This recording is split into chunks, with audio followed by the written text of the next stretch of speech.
ऐसन बनैले बा पूरा जिलावा में छैले बा। हुलिया ऐसन बनैले बा पूरा जिलावा में छैले बा। घूमे गौआ में एने ओने सारे नामन बेकारे लियाओ तो पहना रे। जब से भइल बा वायरल पटेल जी के लइका बोलेला खाली टेंगे टेंगे टेंगे टेंगे टेंगे टेंगे टेंगे टेंगे टेंगे टेंगे करे बहुते खराब दिमकवा डोलेला बोलेला खाली टेंगे टेंगे टेंगे टेंगे टेंगे टेंगे टेंगे टेंगे टेंगे टेंगे।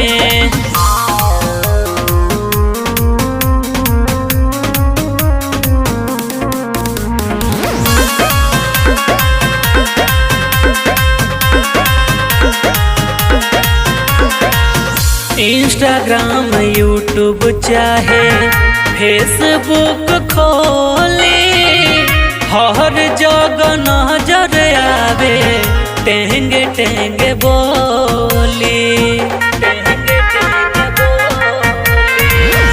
इंस्टाग्राम यूट्यूब चाहे फेसबुक खोले हर जगह नजर आवे टेंगे टेंगे बोली। उड़वाई देला बोले बोले एकदम से दिमाग खराब करके रख देले बा।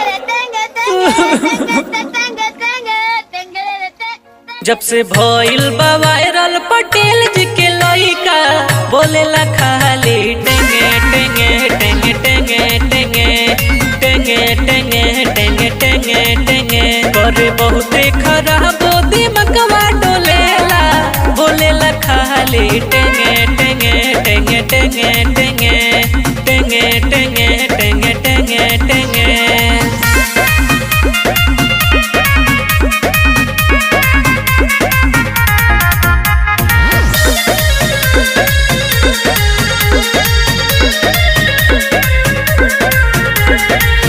सतीश अनीस मनीष कुछ तो बोली मन कर मार दी एकरा के गोली। अगर पटेल जी के लेकर ना रहते न तो बता दे तोरा के। अनीस मनीष सतीश कुछ तो बोली मन कर मार दी एकरा के गोली।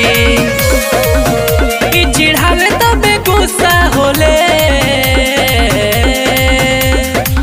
अरे बाप रे बाप एकदम कपार खा के रख देले बा। जब से भइल बा वायरल पटेल जी के लइका बोलेला खाली टेंगे टेंगे टेंगे टेंगे टेंगे टेंगे टेंगे टेंगे टेंगे टेंगे अरे बहुते खराब दिमकवा डोलेला बोलेला खाली टेंगे टेंगे टेंगे टेंगे टेंगे टेंगे टेंगे टेंगे टेंगे टेंगे। आई रे बाप रे बाप।